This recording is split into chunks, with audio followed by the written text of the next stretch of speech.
आप सभी का राधे सखी चैनल में स्वागत है। माता रानी श्री राधा रानी से प्रार्थना करते हैं कि आप सब लोग अपने घर में सुरक्षित होंगे, सुखी होंगे और ठीक प्रकार से होंगे। जैसा कि कार्तिक का महीना चला आ रहा है और इसमें हमारा अध्याय चला रहा है। जो रमाई खासी है वो वीरवार 9 तारीख की है, क्योंकि बुधवार को 10वीं वेदी एकादशी रखी नहीं जाती और बुधवार को जो एकादशी आ रही है उसमें थोड़ी सा 10वीं का झलक है, इसलिए हम लोग 10वीं वेदी एकादशी में रख के वीरवार को 12वीं वेदी एकादशी रखे। बोलो राधे राधे। श्रीमन नारायण नारायण नारायण लक्ष्मी नारायण नारायण नारायण तुलसी नारायण नारायण नारायण श्रीमन नारायण नारायण नारायण। बोलो राधे राधे। बोलो कार्तिक महात्म की जय। 12वां अध्याय। इतनी कथाएं सुनने के पश्चात महाराजा पृथु ने नारद जी से प्रार्थना की, हे देव ऋषि, आपने कार्तिक महात्म, कर्क चतुर्थी व्रत और गृहस्थ धर्म के बारे में मुझे इतना कुछ बतलाया, अब कृपा करके तुलसी का महात्म भी बतलाने की कृपा कीजिए। नारद जी बोले, हे राजा पृथु, प्राचीन काल में सहस्रादि क्षेत्र में कबीरपुर में अत्यंत ज्ञानी धर्मात्मा था ओम नमो भगवते वासुदेवाय का मंत्र जाप करने वाला धर्मदत्त नामक ब्राह्मण रहता था। वह अतिथियों का आदर सत्कार भी खूब करता। एक दिन प्रातःकाल एक पैर रात्रि शेष रहने पर वह ब्राह्मण पूजा की सामग्री लेकर भगवान के मंदिर में जा रहा था कि इतने में उसने सामने से आते एक अत्यंत भयानक राक्षसी को देखा। आगे को निकले हुए टेढ़े मेढ़े बड़े बड़े दांत, नाल, नेत्र, बिल्कुल नगर लकड़ी के समान, सूखा शरीर और मुख से गुड़गुड़ शब्द निकल रहा था। ऐसी भयानक राक्षसी को देखकर भयभीत धर्मदत्त ने अपने हाथ पर तुलसी मिश्रित जल उस पर फेंक दिया। जल से मिश्रित तुलसी दल शरीर पर पड़ते ही राक्षसी के समस्त पाप दूर हो गए और हाथ जोड़कर धर्मदत्त के पैरों पर गिर पड़ी। तब धर्मदत्त ने पूछा, तू कौन है? किस पाप के कारण यह दशा को प्राप्त हो गया? अपने पापों से मुक्त हो चुकी वह राक्षसी कहने लगी, सौराष्ट्र देश में भिक्षुक नामक ब्राह्मण की मैं पत्नी हूँ। मेरा नाम कला है। मैं न तो अपने पति से मीठे वचन बोलती, न अच्छा भोजन फल खाने को देती। इस व्यवहार से दुखी होकर मेरे पति ने दूसरा विवाह करने का निश्चय किया तो क्रोध में आकर मैंने विष खाकर अपना शरीर त्याग किया।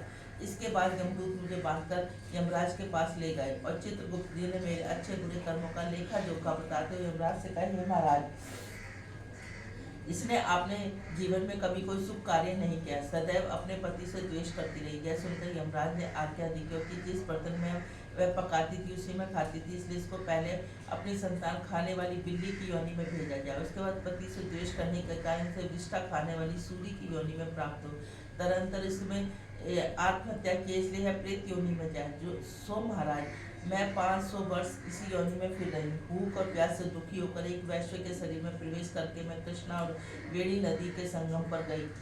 जैसे ही मैं नदी के जल पर पहुंची, विष्णु के दूतों ने मुझे वैश्य के शरीर से निकाल कर बाहर फेंक दिया। वहां से घूमती फिरती मैं आ रही थी, आप मिल गए।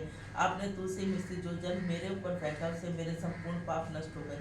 अब कृपा करके प्रेत योनि में मेरा उद्धार कीजिए। राक्षस ने सारा वृत्तांत सुनने के बाद ईश्वर भक्त भगवान ब्राह्मण धर्मदत्त ने कहा, तुमने मुझको अत्यंत दुख हुआ है। मैं जानता हूँ तीर्थ, व्रत, दान और सत्कर्म प्रेत योनि में नहीं हो सकते। तुम्हारे पाप अधिक और पुण्य बहुत कम है, इसलिए मैंने तुमको जीवन काल में जितना कार्तिक माह का स्नान और व्रत किया उसका आधा पुण्य तुमको देता हूँ, इससे तुम्हारे को उत्तम गति प्राप्त होगी।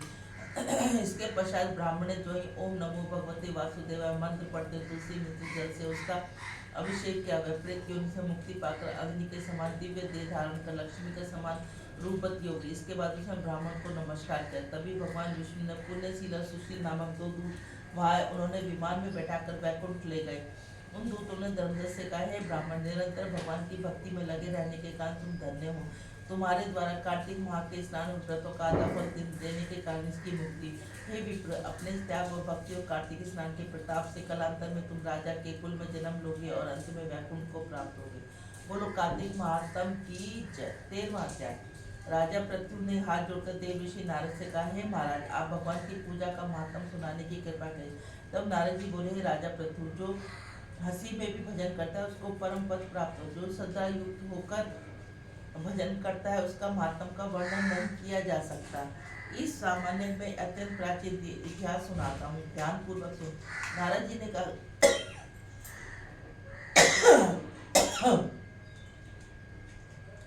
कलिंग पर्वत पर दीघपुर नामक एक नगर में सुभाहु नाम का एक अत्यंत धर्मात्मा राजा राज्य करता था।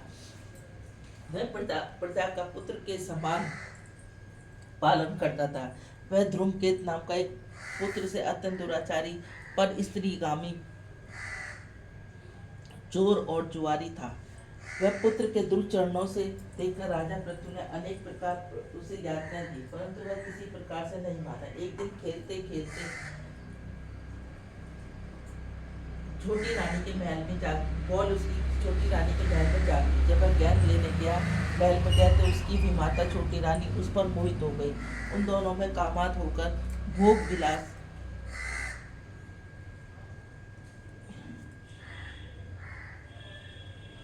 राजा को इस बात भोग विलास करने लगे। राजा को इस बात का पता चला तो राजा ने धूमकेतु को प्राण दंड तो नहीं दिया, परंतु उसे अपने राज्य से बाहर निकाल दिया।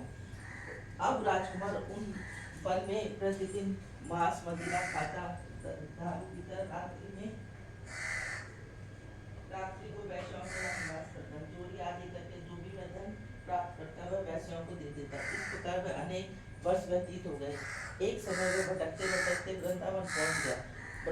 वृंदावन में धूमकेतु ने सत्यवत नामक एक परम विष्णु भक्त को देखा, जो अपना घर बार छोड़कर कार्तिक माह में वृंदावन में रहकर भगवान का पूजन करता तथा केवल कंद मूल फल खाता। वह भक्त प्रतिदिन भगवान से प्रार्थना करते, भगवान इस दुख रूपी संसार में डूब रहे इस मुझ दीन की आप रक्षा करें। मैं राधा जी सहित आपको बारंबार नमस्कार करता हूँ। प्रेम मगन होकर वह कभी रोने लगता, कभी गाने और कभी नाचने लगता। धूमकेतु ने उस भक्त की यह क्रियाएं देखी तो रात्रि में वैश्या के घर आकर मिट्टी की एक मूर्ति बनाकर वैसा ही कृत्य किया। अंत में शुद्धि करके वैश्या के घर में सो गया। देव योग ने राजा के दूत भी उसी समय वहां आ गए।